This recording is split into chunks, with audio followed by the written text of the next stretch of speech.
सवरिया बेड पाऊ टेस्ट करावे कॉलर के फ्लेवर सवरिया।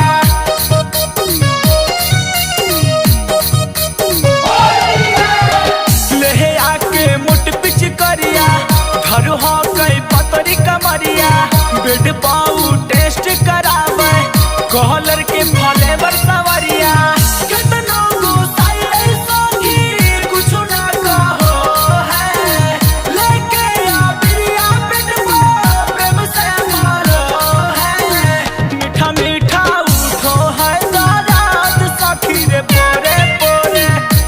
पीछ करिया लहंगा में डाले पियावा धीरे धीरे।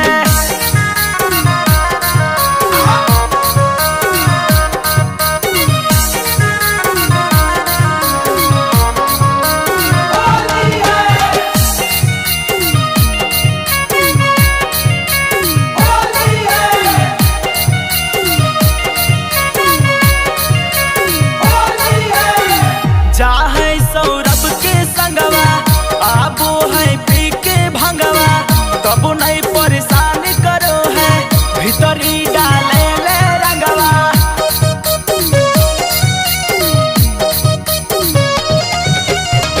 जा है अनमोल के संगवा आबो है पी के भंगवा तब नहीं परेशान करो है भीतरी डाले ले रंगवा।